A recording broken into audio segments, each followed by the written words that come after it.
Officer Ryan Dale thought he had the upper hand when he shredded Sandra Jackson's driver's license, taunting her with disdain.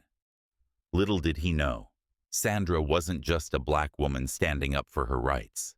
She was the mayor's sister, and his actions were about to ignite a firestorm. But let's start from the beginning. Sandra Jackson, a 32-year-old attorney, renowned for her skill in the courtroom and her dedication to civil rights advocacy, exudes a calm authority that commands respect. Her sharp intellect and relentless pursuit of justice have made her a formidable figure in her field.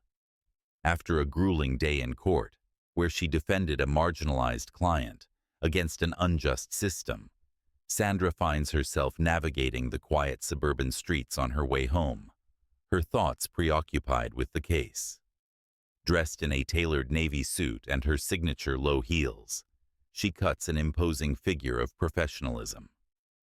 Her thick, natural curls frame her face, and her deep brown eyes, usually brimming with confidence, now carry the exhaustion of someone who has spent the day battling systemic inequality. Despite the weariness, her resolve remains unshaken. For Sandra, every case is more than a job. It's a mission to challenge injustice and protect those without a voice. As the red and blue lights flash in her rearview mirror, Sandra sighs deeply, already aware of the implicit bias likely driving the stop. She carefully pulls over, her hands resting on the steering wheel as she watches Officer Ryan Dale approach.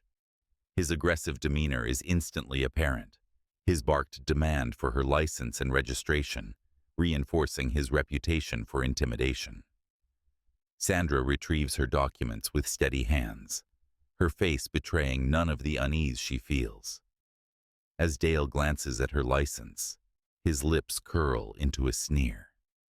Without hesitation or explanation, he rips the license in half, the torn pieces fluttering to the ground like an insult made manifest. "What's the meaning of this?" Sandra asks, her voice calm yet firm. Her composure is met with a smug smirk. "People like you think you're above the law," Dale says, leaning closer. "Let me remind you, you're not." Sandra silently pulls out her phone and begins recording, her quiet determination unshaken. Dale chuckles darkly, his condescension palpable. "Go ahead, sweetheart. No one's gonna believe a word you say." But Sandra knows better. This time, the world will see the truth. Sandra Jackson, seated in her car with Officer Ryan Dale looming over her, takes a deep, steadying breath before dialing her brother, Andrew Jackson, the city's mayor, and a staunch advocate for justice. Her voice remains calm, though laced with urgency, as she relays the details of the stop and Dale's egregious actions. Andrew, a figure known for his relentless pursuit of fairness and his commitment to protecting the rights of all citizens, immediately promises to intervene.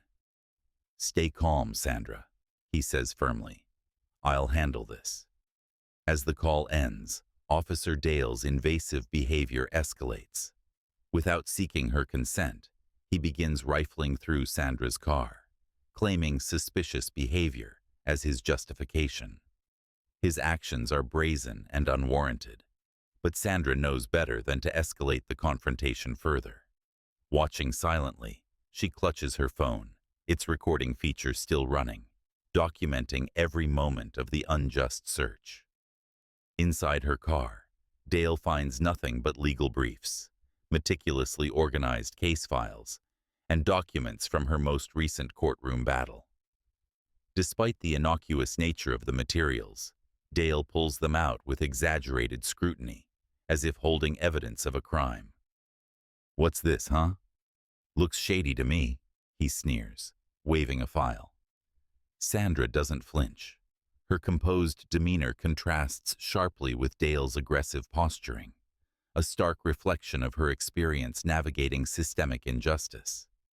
Meanwhile, the scene begins to draw attention. Passing drivers slow down, their faces showing curiosity and concern. Among them, a local journalist recognizes Sandra and instinctively pulls out his phone.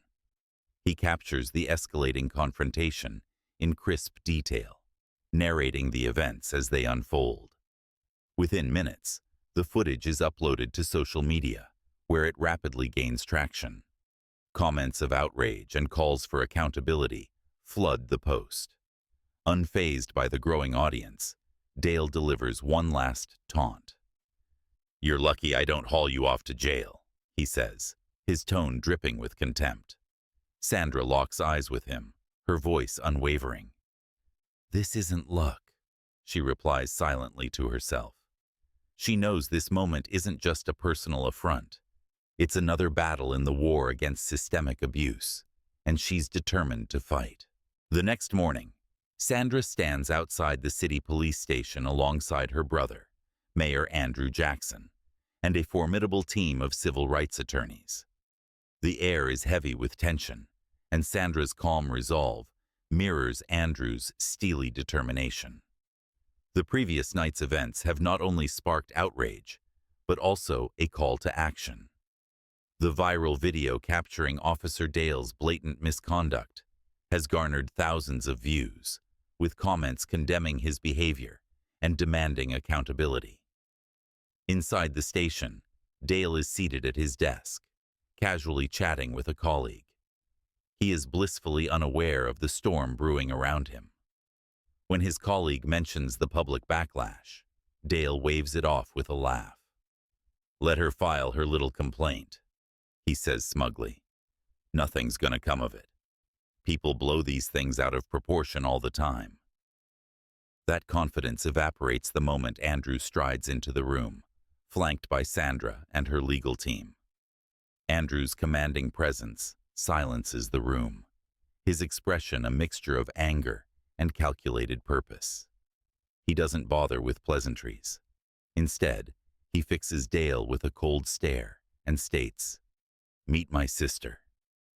Dale's smirk falters. For the first time, a flicker of uncertainty crosses his face. His gaze shifts uneasily between Sandra and Andrew as the gravity of his actions begins to sink in.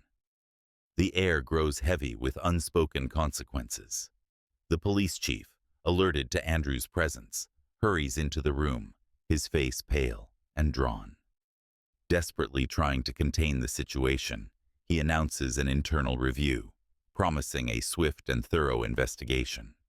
Outside, the station is surrounded by a growing crowd of protesters holding signs that read, "Justice for Sandra," and "End police racism." Their chants are loud and impassioned, echoing through the streets. News crews arrive, cameras rolling, as the story gains momentum on a national scale. Reporters push through the crowd, capturing the raw emotions of those demanding justice. Andrew turns to Sandra and nods. They've ignited a movement, and the fight for accountability has only just begun. For Dale, the smirk is gone, replaced by the unmistakable fear of facing the consequences of his actions. Under intense public scrutiny, the police department suspends Officer Dale, launching an official investigation into his actions. The viral video and growing protests make it impossible for the department to ignore the demand for accountability. Meanwhile, Sandra and Andrew stand together before a crowd of reporters outside City Hall, addressing the deeper implications of the incident. "This isn't just about me," Sandra says, her voice steady and resolute. "It's about every person who has ever been judged, dismissed, or mistreated because of the color of their skin. It's about a system that must change." The incident catalyzes sweeping reforms in the city. Andrew collaborates with community leaders, advocating for mandatory bias training for officers and the establishment of an independent oversight committee to monitor law enforcement practices. Sandra, using her legal expertise, files a civil suit against Dale and the department, ensuring the systemic issues are addressed in court. As the investigation proceeds, Dale is stripped of his badge and forced to confront the consequences of his prejudice. His name becomes synonymous with the cost of unchecked abuse of power. Weeks later, Sandra and Andrew reflect on the impact of their efforts. "It wasn't just about one officer," Sandra declares firmly. "It's about dismantling a system, and we're just getting started."